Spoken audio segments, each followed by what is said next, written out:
hosted by GLODEM. Today, we have the great pleasure of hosting one of our own visiting scholars, Iago Bojczuk from the University of Cambridge. Before I give the floor to Iago, I would like to introduce him to you briefly. Iago is a PhD candidate in the Department of Sociology at the University of Cambridge.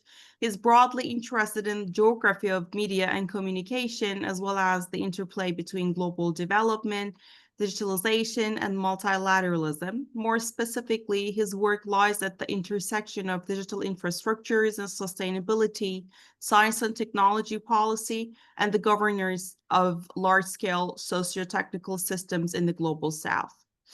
Iago's writing has been published in Media, Culture and Society, Global Media and Communication, among other publications.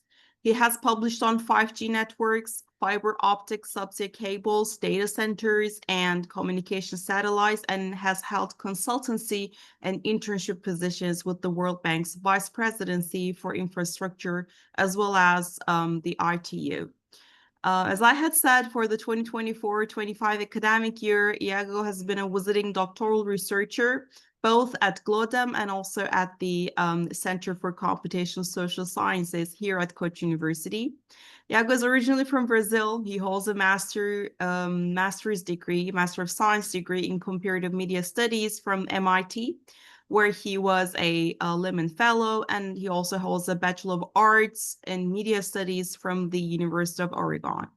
Without further ado, I will give the floor to Iago for this super interesting talk, and thank you very much for being with us today. Hello, everyone. First of all, thank you all for being here, and I also wanted to extend my gratitude to Professors Miriam Gan and Caner Bakar for welcoming me to Koç as a visiting PhD student. Despite everything going on in the world at the moment, I had a fantastic time at Koç, and also a pleasure to get to know all of you and learn alongside you as I embark on the final stages of my thesis writing. In fact, I finalized this work during my visit at Koç, so I thought it would be appropriate to share some of it and hopefully open up space for further dialogue and collaboration in the future for those who are interested in researching digital infrastructures. The title of today's presentation is Satellite Promises, an open source investigation and footprint analysis of SGDC1's quest in delivering broadband to public rural schools in Brazil.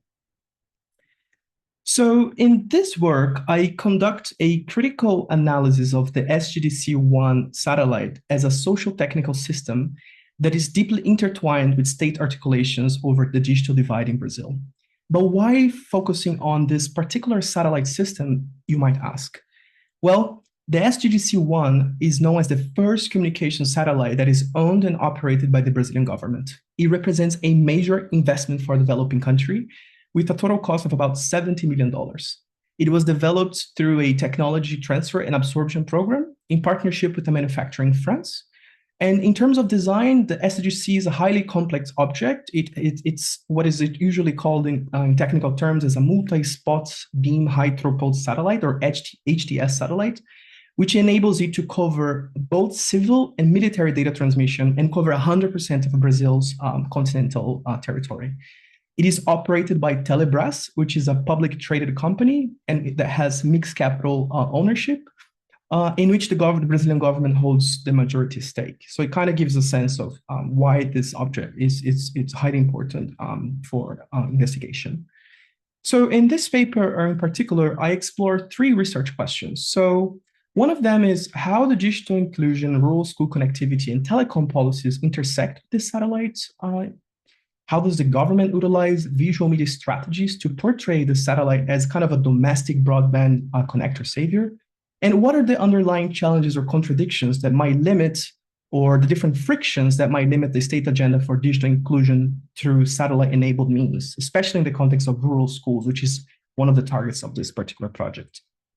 So in terms of my methodological framework, I relied both on an open source investigation, driving inspiration from human rights investigation methods.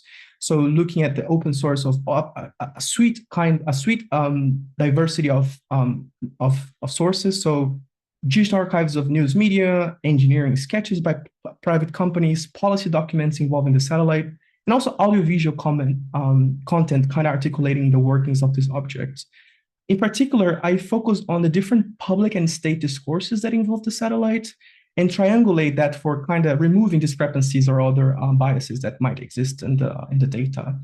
And once I kind of had that collage of different sources between 2015 and 2025, so over almost a decade of data, I conducted some kind of critical analysis that has been named satellite footprint analysis, which pretty much examines the symbolic and territorial impact by mapping the material infrastructure, spatial coverage, and also, kind of following a political economy approach for understanding the frictions that exist in territorial claims, jurisdictional layers, and also, most importantly, I think the cultural aspect, which is kind of where I'm coming from, and also for the audience that I'm writing for.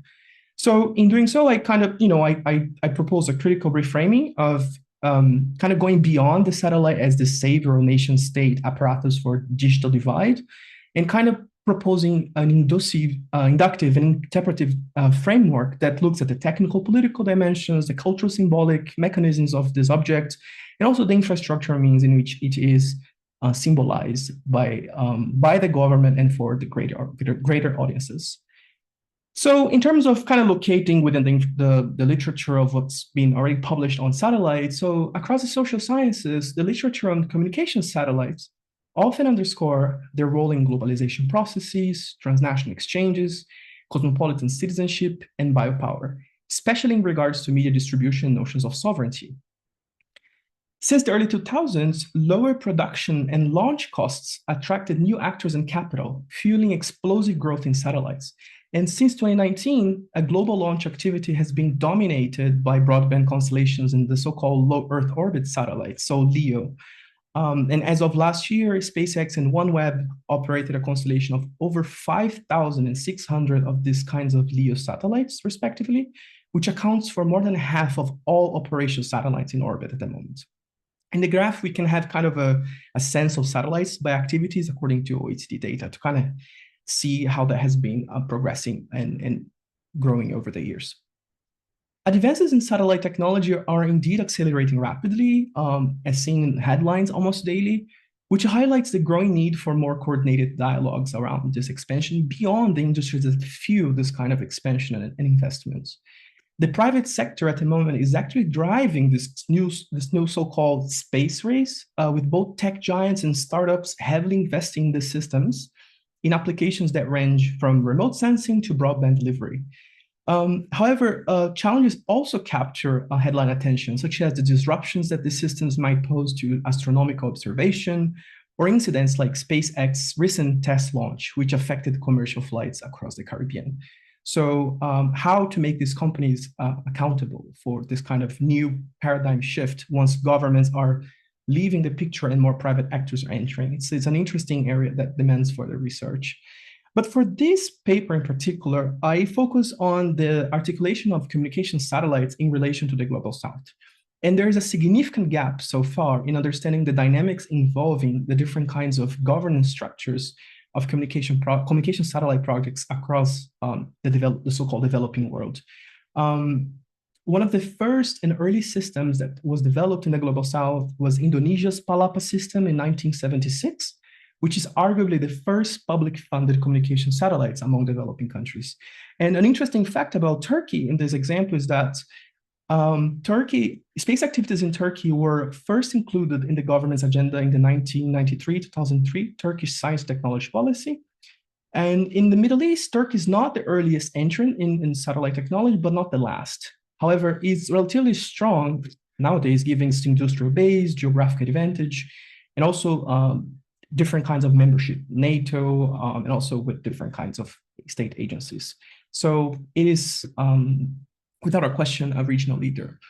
So given the breadth of different articulations of satellite in the social sciences, I looked at this different kind of, what are social scientists talking about satellites? And a lot of them talk about in relation to military tactics, in relation to, to different kinds of articulations of state. And one example that I think was driving the earlier stages of this project was when I was looking at the history of Brazil in engaging with satellite systems.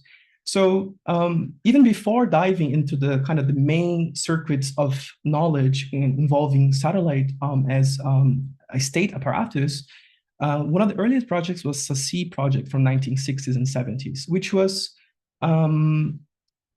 a project that was initiated with the goal to provide audiovisual content across Brazil through a NASA satellite. So Brazil had contracts with NASA. It would broadcast different content across the country with the goal to kind of provide this national integration. So this goes on just to show that Brazil has a diverse history of leveraging satellite technology that precedes the internet. And I think it's very important to contextualize, especially in a moment when everything's about the internet and about data and AI, but it's important to kind of revisit those histories because they help explain and pave the way for the historical moment that we're currently at. So, I mean, even if it might have taken 50 years for the country to operate its very own communication satellite, that history kind of shows an interest and the importance in thinking of the systems as part of state agenda. So, but why does this matter now? I mean, especially in the context of launching, manufacturing, and operating communication satellites. Well, like other digital infrastructures, the status scores surrounding satellite is usually tied to different economic and political agendas. I mean, there's no question about that. When it comes to government satellite, those that are fully funded or partially by taxpayers, they're often seen as critical tools for leapfrogging stages of development. So we have many examples here from telehealth, remote education, and so on. And beyond this, they also play a very important, and I mentioned earlier, they play an important role in contesting geopolitical power, kind of shaping regional status and military capabilities, and without mentioning national pride, which is also an important aspect of how it's usually embedded in national security strategies. However, as it stands, public funding for space programs usually remains concentrated in a handful of countries, as we see on the graph that came out in a recent report by the European Space Agency. But this landscape is starting to change. You know, there are different kinds of entrants, and I think in bringing developing countries to this is very important and produces important avenues for considering how maneuvers in space technology beyond defense, but also in science and technology, in education and other welfare-related areas that could be as important, given how it touches, you know, people's lives through connectivity and through communication. I mean, as a kind of a human right, especially now with internet, being so dependent on the internet and not existing kind of a global equity in access and infrastructure deployment.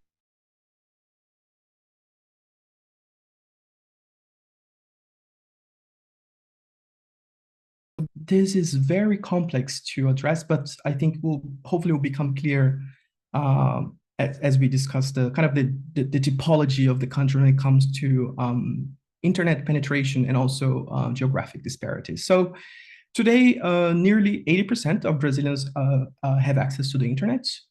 So how do we even start thinking about, you know, the digital divide or digital inequalities in a country that is so vast and geographically complex?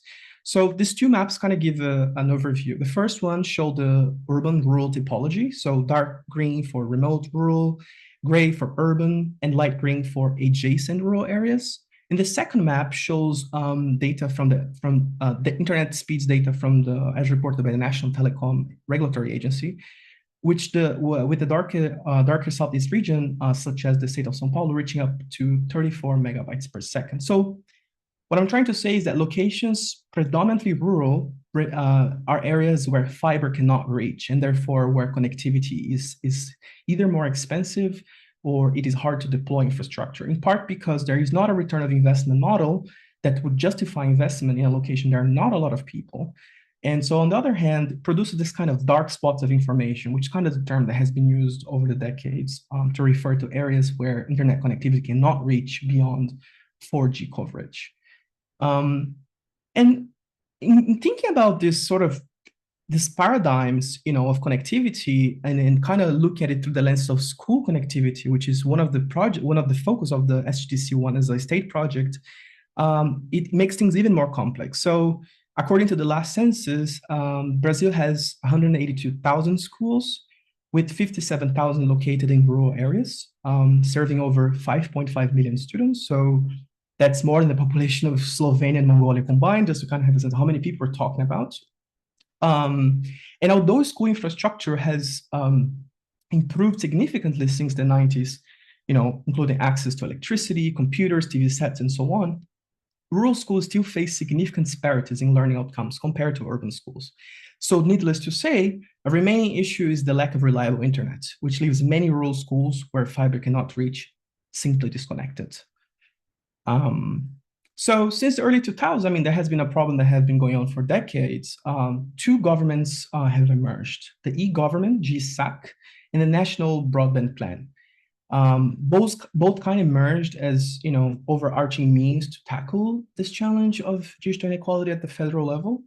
And it shows how public funding actually can bolster telecom infrastructure, which is a strategy that is commonly employed across Latin America and in the broader global south.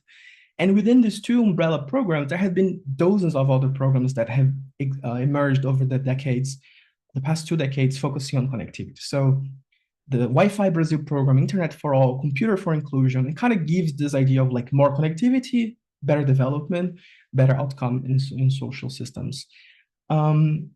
However, given the kind of the complex landscape of both how internet infrastructure is set up in the country in terms of fiber coverage and telecom towers and the market competition, in tandem with the difficulties in like demographic penetration and the different levels of the gaps that exist, building a satellite kind of remains sort of an optimal option, one that would, despite having lower capacity for data transmission, satellite would have this strategic role to play to kind of bridge locations where fiber cannot reach.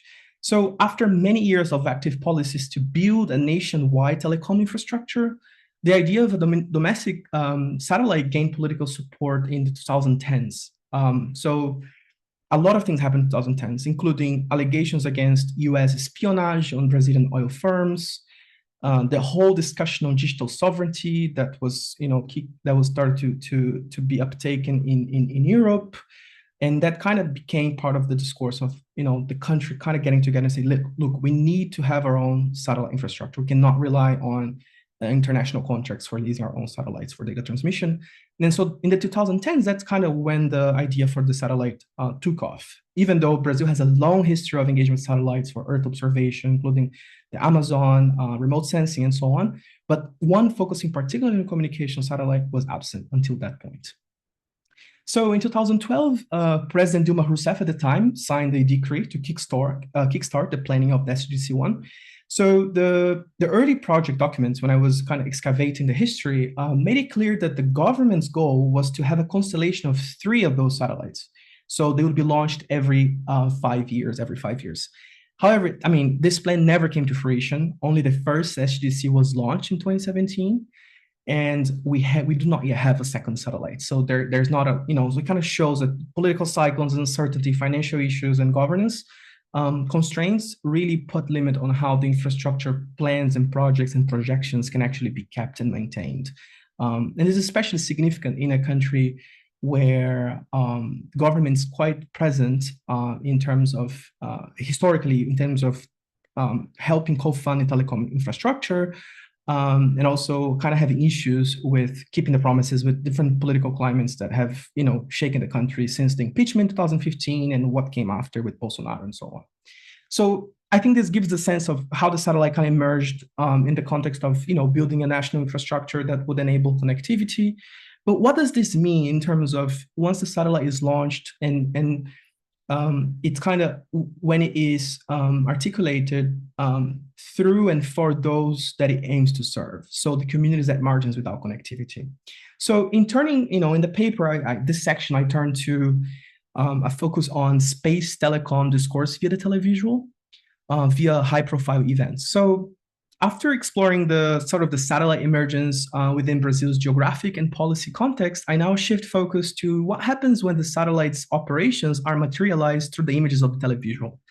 And by engaging with televisual, and here I'm drawing on the work of communication and media scholars who define it as a set of knowledge and practices or ways of seeing and knowing the world. As it is the case with other large-scale infrastructures, that is, objects and systems that you can see and feel when they break down, for instance. these visuals practices are used to imagine, communicate, and reinforce specific agendas for and with the greater public. So, for instance, consider Elon Musk's Tesla Roadster launched into space in 2018. A striking example of how the visual kind of, performs this representation that shape narrative and perspective of technology and power. And if I'm not mistaken, this was one of the most watched lives on YouTube ever, kind of capturing this idea of the spectacle that has been, widely written about by sociologists, political science, and media scholars, to show that the televisual actually plays an important role to help justify how the systems are perceived by the public that it tends to serve. So the first, I'll briefly go through this because I won't have much time to go in detail, but one of the high-profile media event that I focus on is a documentary film that was produced by Discovery Channel in 2016, which was commissioned by the Brazilian government. So the Brazilian government paid money for the production of this film. And there are three interesting aspects here in how the televisual is framed to portray a satellite. One of them is the sense of building a national and technological capability through technology transfer. So having the validation from French engineers, then the relationship. So, pretty much just to kind of explain a little bit further, French engineers training the Brazilian engineer in this sort of technology transfer program, and then kind of having their validation to kind of build the future of the country, like building a satellite like by Brazilians for Brazilians and playing with this narrative of sovereignty. Then national labor personification. So looking at the relationship between the Brazilian engineers that went to France and came back with newly acquired skills, combined with a strong sense of national pride. And it's also very weirdly interesting how in the film, engineers behave as though the satellite was already in orbit. But this film was produced a year before the satellite was launched, just to kind of give a sense of how the spectacle with the media and the visual is being played out to justify the articulations of this object. And the third aspect that I discuss in the paper is the focus on rural schools, right? How they're depicted in relation to broadband access in the film. So the school featuring the film is well above the average facility, has computers, sport courts, interactive blackboards, which kind of creates an exaggerated sense of technological determinism that does not reflect the reality of those rural schools in Brazil. So again, using the media and the televisual to justify the workings of a satellite that was being manufactured at that time. And then moving on from this kind of the film analysis and then moving to the second media event, I examined instances where the government held video conferences with rural school communities and invited media outlets to cover these interactions. So, right now it might be trivial, but notably these events before COVID-19 were extremely rare. Video conferencing at that time was not widespread as it is today. So, in capturing the moment of, everybody getting together in a room, all the high-level officials and the media, and in connecting with the unconnected, those that were in inland Brazil, kind of propagated that sense of national unity that the satellite suddenly managed to achieve. So images like this, for instance, capture the exact moment of turning on the broadband, a symbolic act performed by the then President Jair Bolsonaro with the so-called unconnected, right? In locations as diverse as Goiás in central Brazil, but also in the Amazon region. And here, they capture exactly the testimonies from locals who would often say, as in the case on this slide, first, I would like to thank God for this moment. And on behalf of our school, we would like to thank you for bringing the program to us, kind of this savior aspect of thanks for bringing the internet for us. If it wasn't for the satellite, we would remain unconnected. Now we have access to the global internet, to the global knowledge, which validates the government's articulation of the infrastructure as a piece of, as a multi-million piece object that's in orbit and distant from the reality of those that it's connecting. So in framing those schools as the unconnected, these examples, as I articulate in the paper, they reveal an intriguing dialectics of distance. So, these dynamics and disparities in framing the realities of those they're connecting does not necessarily amplify the voices of those who have long been excluded, right?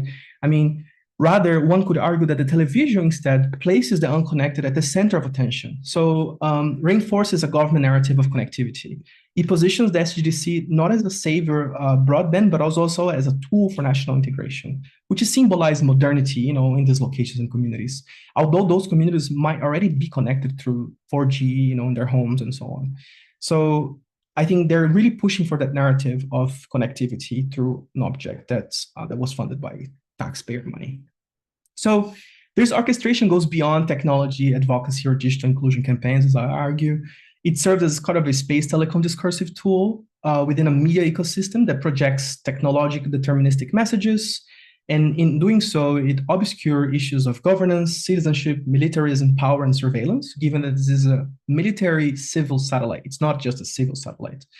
And these promotions initiatives do not celebrate the social transformation of the unconnected per se, but rather the potential to enact through a techno-altruistic, future-oriented approach that is typical of infrastructures, right? I mean, if you have a mega infrastructure project in Istanbul, building a bridge, that kind of future-oriented approach will be there. It, might solve a lot of problems, but might generate a bunch of other problems.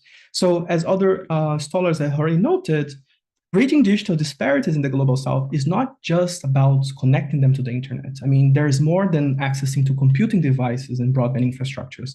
Here we have different terms such as meaningful connectivity and how these communities can actually be, connected to, how they can actually leverage themselves, not just by accessing the internet and having an Instagram account, for instance. But that's kind of how the policy frames connectivity as the savior of a country that is so despair in terms of internet access. So, I mean, as I argued, these necessary efforts clash with authoritarian populist politics, such as the one that Bolsonaro was well known for during his mandate.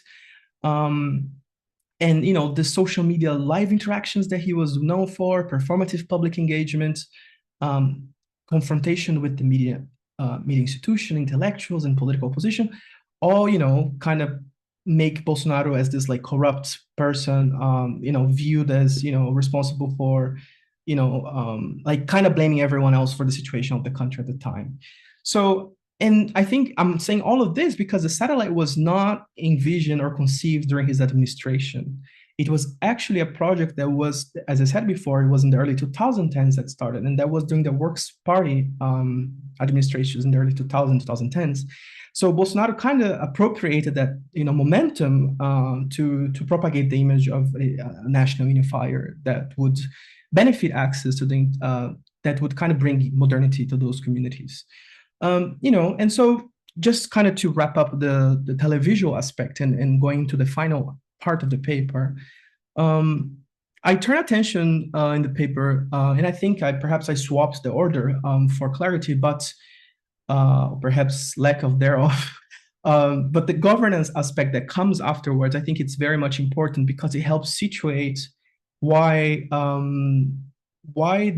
such kind of framing of the rural and the unconnected is very significant for a country like Brazil. So, just to kind of give a sense of how the satellite is governed.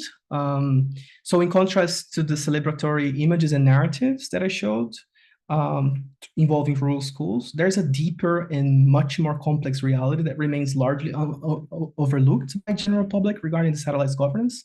So here we have kind of a system level summary. And I think it is important and crucial to mention that despite having state support, upon the launch of the satellite, it was inoperational for almost a whole year. So it faced serious legal obstacles leading and after the launch.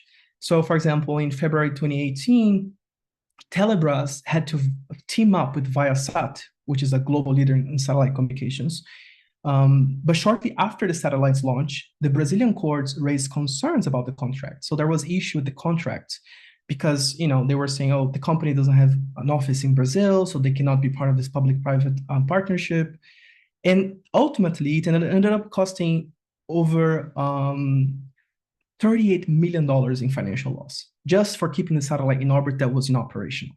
So Viasat had to to comply with the telecommunication law, had to set up an office in Brazil. It did not have an office in Brazil at that point, to kind of become the exclusive partner of operating the civilian capacity of the satellite. So, the situation ended up in the Brazil Federal Supreme Court. And then by July 2018, almost a year after the launch, it cleared the way for kind of a new revenue sharing partnership where Viasat would get partially part of the money of that the satellite was generating. So currently, Telebras manages all the on-ground operations and data transmission of the satellite. And Viasat Telebras manages the satellite operation, and Viasat manages the terrestrial installation and maintenance on the ground. So, this satellite, as I said, as an HTS satellite, it has the capacity to connect up to 50,000 points on ground. It is done so by 67 spot beams operating the cabin. So it can, although there have been other projects before that it managed to connect most of coastal Brazil, this one is the first one that covers 100% of the territory. And so each of the beam has a X amount of data capacity transmission, which is very significant not only for civil communication but also for defense. And I think the most important thing to discuss here regarding the governance is, as I mentioned in the first slide, out of the 70% of the satellite that is used for civil capacity, so that means those that are used for connecting rural schools and those that most need connectivity where fiber cannot reach, 58 is being commercialized by Viasat, a US-based satellite company. So Telebras' real share of the satellite is thus 42% out of that 70.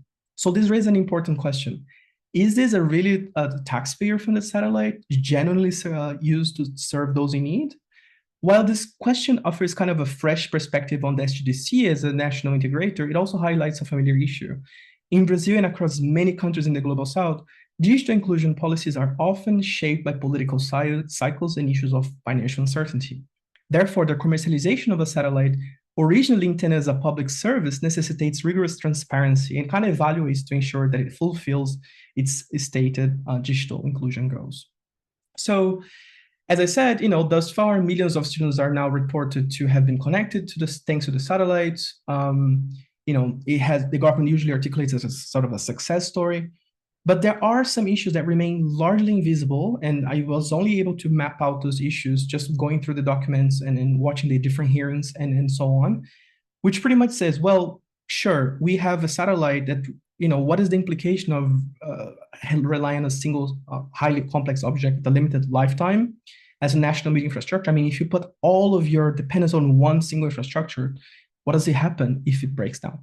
So also the soon to be used total capacity. Satellites are objects that have capacity. They cannot just be, even undersea cable networks have capacity. So what if we reach all of the beams capacity? What happens to, because the public-private agreements are just increasing, it kind of raises questions over shared use and coverage. And also, recently, the Brazilian Accountability Office kind of put a halt on the manufacturing of the second satellite, given there were issues again with the contract. So there is no plans for a new satellite as of now. There are issues with financing a second satellite in the constellation. So for an object that can live up to 15 to 18 years, I mean, considering that almost over 6 years have passed by, I think it's time to act and kind of have a stronger plan for how things should be done.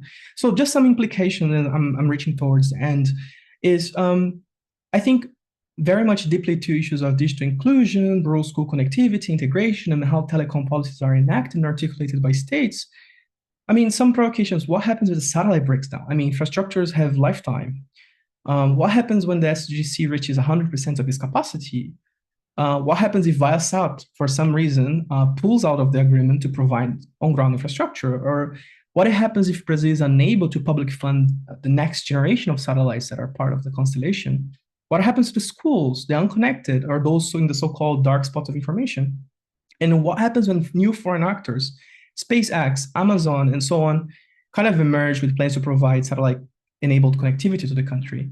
So, I'm not writing a public policy paper with, so I don't produce or like suggestions for a policy framework, but I do provide at the end some kind of directions where I think things should be done in terms of governance. So for a country that has continental dimension as Brazil, I think it's very important to develop some kind of national satellite internet plan, one that has a comprehensive long-term strategic vision. So it has a roadmap, a life cycle of the infrastructure, one that has clear and transparent funding and public partnership models and mechanisms, just to kind of have that reporting really there. You know, the monitoring through data and mapping tools, it's not available. You cannot see where the connectivity points are. A lot of the data is prohibited, so you cannot have access to them. So I have to kind of find indirect ways to see, you know, see what the regulatory agency was reporting or what news media were reporting about the different connectivity points. And also have clear measurables and strict timelines, given that politicians come and go, and so it's important to keep a plan or strategy in place. And I think also in terms of governance, policy, and partnerships, all of these partnerships, right? Partnership with the Viasat, with different manufacturers, all of this raises questions to how public money is being utilized, where the money is going, who's paying the bill at the end of the day. And also, I think it's very much important and widely missing in this is how to have community integration and local empowerment. It's not just about connectivity. There has to be some kind of attached plan that brings connectivity in addition to other kinds of mechanisms for engaging those that it aims to serve. And also, I mean, how to make it scalable and in terms of sustainable development for the future and technology upgrades and so on. So, I mean, there is more, but I don't go in detail, but pretty much just to say that there is now a push for Starlink in Brazil. So in recent, the former Minister of Communication visited SpaceX headquarters in Texas a few years ago to discuss a potential partnership with the Brazilian government. And I mean, just to give a sense of the Starlink penetration map in 2022 and now, I don't think SpaceX has license to operate in Turkey, but it just showed how the global footprint is increasing dramatically. And also nowadays, 90% of the municipalities across the Amazon already have Starlink being commercialized. So this raises a lot of questions. I mean, if we are relying on a foreign, service, so what's the point of, how does this clash or not, perhaps with the ongoing public funded policies aimed at connectivity of those schools in those locations? And again, creating this dependency that requires more research, and also issues with like, for example, a lot of times there are different cartels that might be using Starlink because it's not as regulated as other places. So illegal mining and deforestation and so on. So oversight is needed. I mean, it's very important to have more attention to those details. This work is being published in the Conversions Journal, International Journal of Research and Media Technologies. I'm still in the final stages of minor edits that seems never ending, but it should come out this year. And I mean, I just wanted to finalize with a provocation. Over the past, decade or so, there have been sort of a revival of interest in infrastructures as sites of science, social science investigation. This is not something that only exists in the past 20 years. I mean, since the 70s and 80s, we have social scientists preoccupied with questions of infrastructure, but recently there has been a boom of thinking about infrastructure. And of course, there are different fields engaging with this: anthropology, media studies, political science. And I think it's very important that we have these facets and multitude. Just for example, in 2023, look at how many books have been published on infrastructure.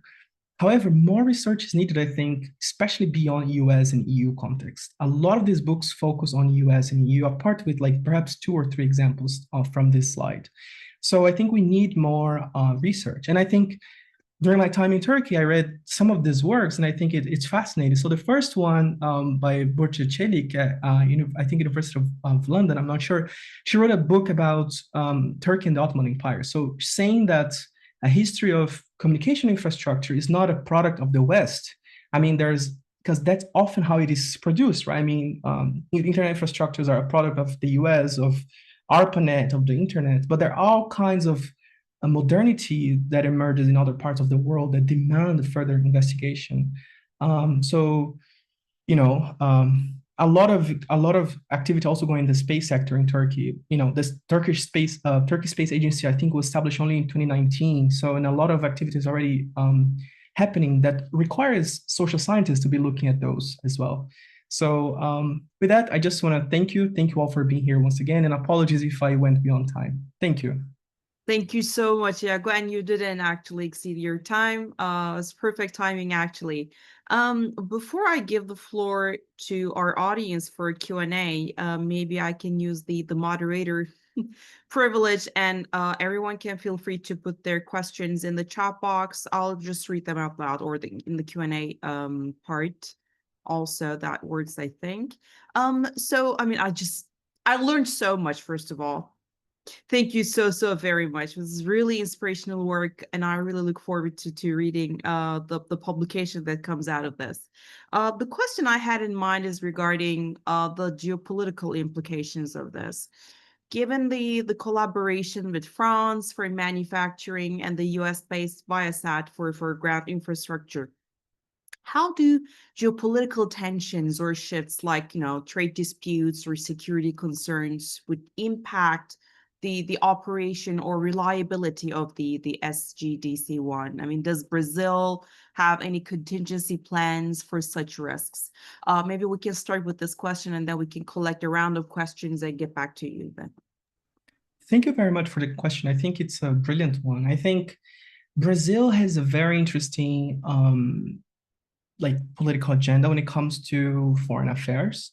I do think that, well, for example, Brazil has a long history of partnership with China. And I would say under Lula's administration, there's a closer alignment with China, Russia, and maybe the European Union now with new trade agreements, and less with the US. So I'm very curious to see how this shifting ground will determine new pathways for collaboration. I think in a recent trip Lula did in China, he was trying to create exchange programs between engineers with the BRICS countries. So instead of sending engineers to France or to the US, they would send them to China or to the United Arab Emirates. So kind of creating new pathways for training the next generation of engineers, which I would assume would also bring new flows of capital for investments.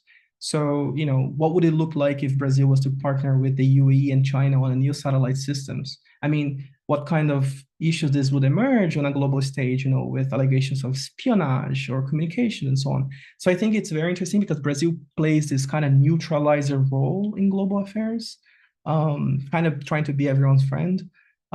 Perhaps not the same way that Turkey does, but I think very much in how it portrays itself as this global South, decolonial kind of country that leads innovation to the BRICS, to G20 and so on. So I don't have an answer to that question, but I think it is a fascinating area of research.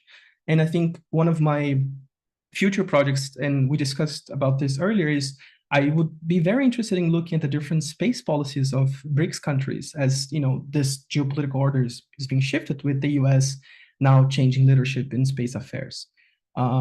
Trump recently announced massive cuts to NASA, for instance.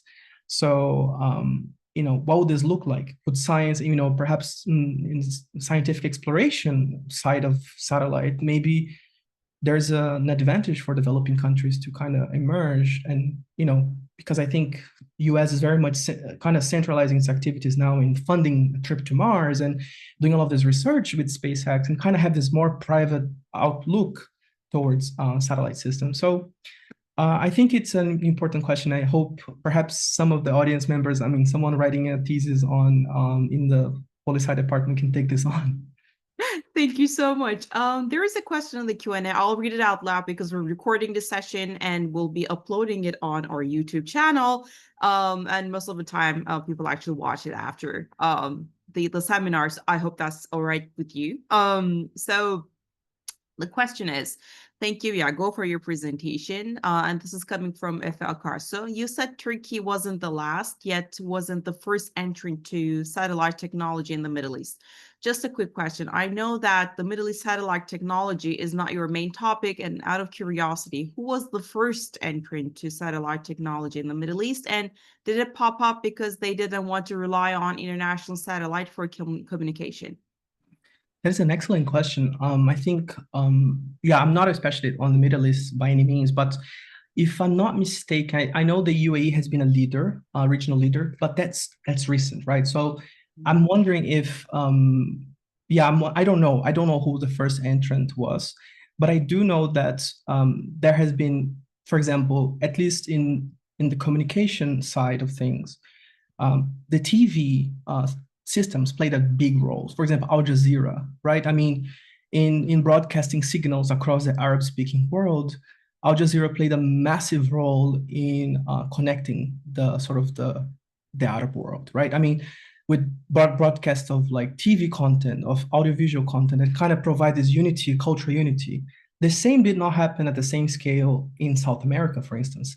I mean, there have been regional satellites that have emerged with the goal to broadcast signals, but those would focus primarily on Spanish-speaking countries. So, for instance, Brazil was out of the equation. So, I think this fragmentation was not as apparent, but I think the Middle East is a fascinating object of study in relation to space technologies and also with infrastructures more broadly. As I showed on the last slide, Turkey has, I mean, over the past, I think, 20 years, have seen a lot of mega infrastructure project development. I mean, state is very much present in many ways in how that is articulated. How is that being portrayed by people? I mean, how does the government perceive those that build infrastructures for? And I think these are questions that can take a multitude of fields and methods. And I try to be creative in how I'm playing methods. I'm not a political scientist, so I didn't follow the traditional comparative way of looking at the systems. But I think it's an interesting avenue for further exploration. Thank you so much. There is another question that's coming from Ada Değirmenci, asking again. Thank you for your presentation. Do projects like how do you pronounce this?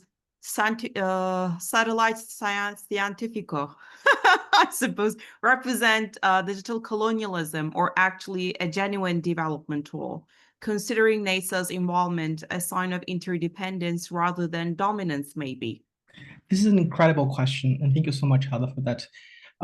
It's when the early versions of the project kind of emerged, Brazil was going through a military dictatorship. So it's very important to situate that as well. And so in the report, I mean, the story is follows like this. There were a group of engineers, I think from Brazil, India, Indonesia, who attended an engineering course at Stanford University and produced a report called Ascend Report, I think. In that report, they went back to their home countries to kind of build satellites as they were taught in an engineering course at Stanford. I mean, then it goes back to the question of to what extent are we talking about colonialism or just technology transfer? I think in this case, I don't think NASA had a role in disseminating content across Brazil. I think Brazil just leased the capacity of the ATS-3 or 6 satellites. I think that's the name of the satellite for broadcasting signal across the country. So I don't think that would be a case of colonialism. And honestly, I try to avoid these questions of colonialism in infrastructure systems, in part because they tend to flatten the discourse, the discussion. I mean, if everything's about colonialism, then we lose, I think, some granularity for thinking about how this could be done from the ground up, how things could be imagined differently. And it goes back to the question of, if you were to think of new international cooperation over space exploration, satellite projects, what this would look like? If we would have like a BRICS sort of space agency, what would it look like? We have recently, I think there was a launch of the African Space Agency, which is a collaboration of many African countries. I think its headquarters in Cairo. So I think there will be more alliances. I think it's just that a competition as in any other technological system, would require, political decisions. And I think that's why, although I know for some of you, perhaps, when I present this to a more social science audience, at first we're like, why are you writing about this? But then at the end of the day, all of these decisions are political, because they all drive interests of nation states. They require high capital for this and exchange of knowledge and know-how. So I hope I addressed, and I wish I had more to share on this, but I think certainly did. I mean, and also we have a lot of students from my international political economy class, so it's really actually I think very inspirational work for them also. I don't see other questions in the Q&A at the moment, so I'll just go ahead and ask my own questions, if I may. So regarding market dynamics, because with private players like Starlink entering Brazil's rural connectivity market, how does the SGDC1 government-led model remain competitive in terms of cost, speed, or coverage? Or is there like any evidence that private competition has already affected the usage or relevance? That is a really important question. I think it was not yet answered in part because of the lack of data.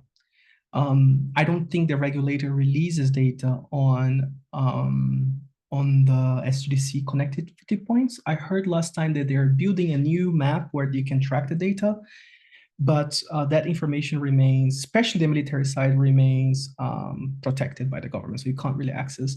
And I do think that what I think is beyond the market question. I think it's a question of infrastructure literacy that is very important. A lot of people cannot distinguish the difference between a geo satellite, such as the SGDC-1, that is a satellite that remains on the same point in relation to the point on the ground and kind of rotates with Earth, and LEO satellites, which are those by SpaceX and other startups kind of building these mega constellations of connectivity. So of course, it will perhaps be cheaper, more easily be accessible, and perhaps more easy to just move the antenna where you want to go, because you don't have to build like an Earth station for this. You can just grab a Starlink antenna and move along the Amazon River with it, and it will be connected. Actually, in fact, many vessels on the Amazon now have a Starlink antenna, which kind of creates problems, as I mentioned before, with like illegal trafficking, cartels, different exploration of like deforestation and so on. So I think if data is available for this, I would highly encourage anybody interested in looking at these connections, not only in the case of Brazil, but beyond. I think looking at how these different frictions might emerge or opportunities for public-private partnership. I don't think that would be the case here, but looking at how this would I think it would affect more of the role of the government in being so slow in building satellite systems and kind of managing them. So again, would trap into the whole neoliberal discourse of relying on foreign systems. Yeah. Since you already touched upon this comparison, how does Brazil's approach with SGDC-1 compare to other countries' strategies, I think, for using satellite technology to bridge digital divides? I'm obviously particularly focusing on the global South. Are there, you believe, any lessons that could be applied more broadly? Right. Yeah, as I mentioned, I think the first country in like conducting this work was the Palapa system in Indonesia in the 70s, given that Indonesia is an island nation. So just building undersea cables to connect all the islands would be expensive and hard for the time. So the satellites seemed to be the natural option. I know of other examples that have been built, like in Venezuela in the past, but those projects failed over time. Because again, building a system requires that you maintain it. So you have to kind of build and kind of keep the constellation going. The case of Brazil is, given the size of the country, I think provides insights into, I hope with the paper that I provide some issue, like, when it's not just about building the system and leaving it there. You require, training, the policies to kind of match also the infrastructure. And a lot of the issues that the policies are not as, the policy world works differently in the technology sector. So it's hard to, always keep up. And I think for other countries, I wonder if countries with like large scale, territories like Russia and China, I wonder how they would be on this. Certainly they would invest more money in this, and they would probably have more technologies available rather than just one satellite, as the case of Brazil. I do know that other countries do follow, if I'm not mistaken, public-private partnerships such as Turksat, for example. There have been, I think there's a constellation also of communication satellites in Turkey. And that was one of my research interests coming here, just that I didn't have much time to look into this, but I think would be another area for the research. Just to think about how this, especially now with all the defense investments and the shifting grounds with the EU, NATO, and the changing in political and geopolitical order. Thank you so much. Again, I have way too many questions, I think, and that's because it's super interesting, and I really don't know much about this particular topic. So pardon my ignorance, but my next question is going to be, are there any like publicly available performance metrics or usage statistics that show how much its capacity, the SGDC-1's capacity is is being utilized for educational purposes versus other uses? Yeah, again, no, I don't, as of I'm aware, there is no such a database. I know there have been other efforts of connecting schools, such as the GIGA project by UNICEF and ITU, that have been planned to map all the schools connected to the internet in the world, and they are doing fantastic job in dealing with different regulators around the world and collecting data and building this global map to, showing where all the schools are connected. But I think that is a missing piece. And that's why when I was actually, just to give some context, this paper emerged out of my master's thesis. That's why I've been working on it for so long. I need to be done with this. But I think it kind of, there was no like data, and when I started tackling this, I said, oh, perhaps I can do, an ethnographic approach. I can go to Brazil, visit different sites, but then COVID happened and I couldn't do that work. So that's why playing with the televisual, I think, allowed me to answer some questions that I had in mind. And of course, not all of them, because it's impossible to do in a single article, but hopefully, just bring more attention to looking at this operationalization of infrastructure, especially those that are stacked and are the basis of connectivity and AI. I think we're so caught up in the AI world at the moment that we forget that in order to have AI, we need to have undersea cable networks connecting nation states. We need to have data centers that process the data. We need to have GPUs that can actually be utilized for data computing capacity. And then there's a whole geopolitics, actually. There are a group of scholars at Oxford working on this at the moment. So, I think the geography of media and communication infrastructure will only continue to gain attention in the next years to come. So that's why I think this revival of infrastructure will require more political scientists work on it, more internationalists work on it. I think everyone would be welcome in researching these areas. Thank you so much. There is a question on the Q&A session. Mete Ege is asking, are there any other important tech investments from Brazil? And if not, why did they particularly choose satellites? So since we have a Brazil expert, we're going to ask a lot of questions regarding, I'll just click answer live and the floor is yours. Yeah, I mean, in the case of the SGDC1, the funding comes from taxpayers. So it's a public funded project that has a private component for operationalizing the on-ground infrastructure. So there are other investments, but not at this scale. There have been investments in cube satellites, macro satellites, micro, there are all kinds of satellites, not just one kind of satellite. The HTS kind of satellite, especially a satellite that's in geo orbit, given the physics of it and also the purpose for what it serves, it is more costly to operate. So usually, for example, if you have a satellite that is doing remote sensing, it's much easier for you to have international collaborations because the satellite will be orbiting. So, it will cover different parts of the Earth.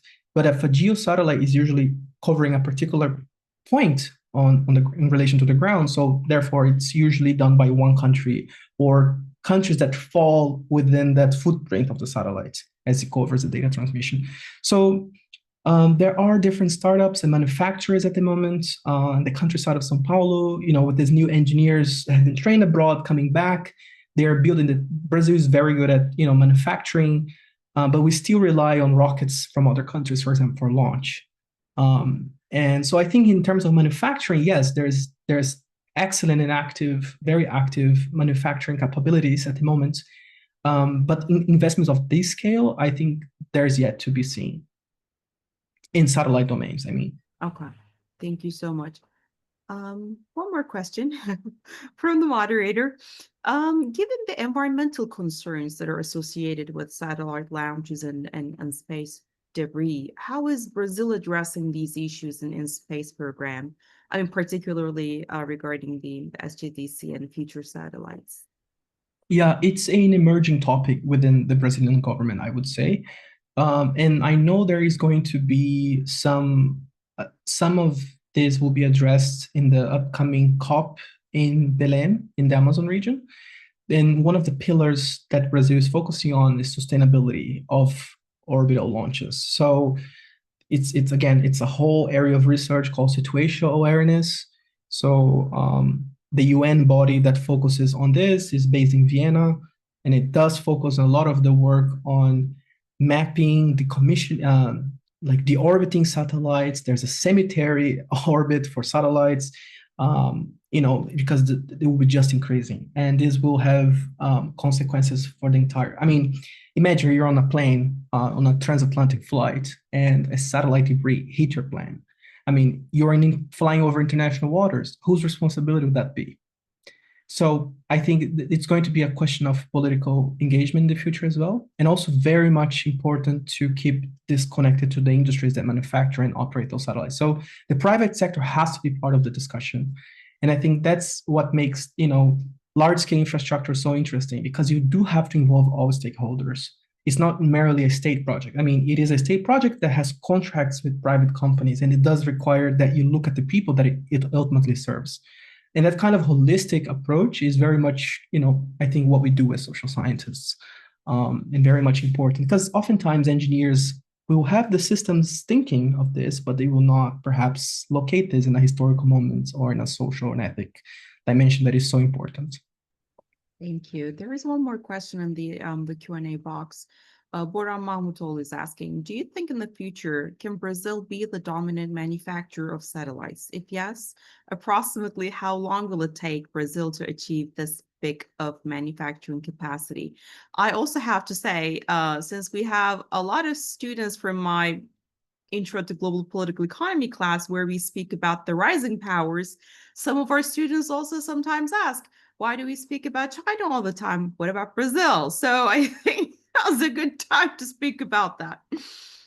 Yeah, I do think that manufacturing will be one of the main areas where the technical know-how will be there. But I think we're still far behind in comparison to countries such as India, for instance. India has recently launched a mission to the moon that was incredibly much cheaper than what would NASA do, for instance. So I think they managed to find ways to lower the cost of production, manufacturing of spacecraft, and all of the engineering and organizational structures of scientists and engineers and political aims, I would say, that Brazil is not even close. We do have a launching pad in the northern Brazil. We have a space agency that's very active. We have our NASA version of research institute that is leading in for example, remote sensing capabilities. So I would say Brazil would be, perhaps it already is, the leader of remote sensing, and perhaps not so much in manufacturing.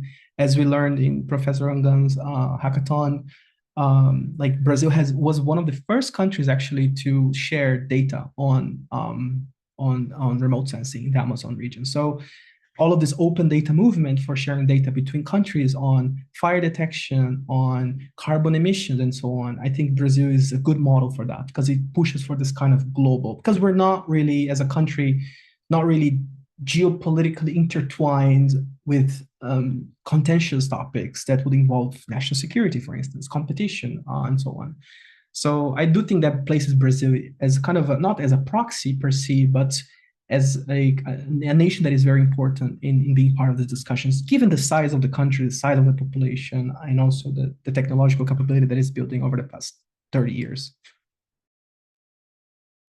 Thank you so much. I mean, I'm just checking my chat box.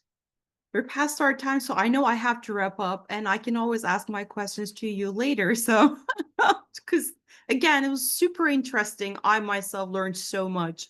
Thank you very much again for this fantastic presentation. I think also, I mean, on behalf of GLODEM, we can thank you for being with us this academic year. It was great hosting you at GLODEM at Koç University. I know we will be collaborating in the future, but it has been a great pleasure having you with us this year.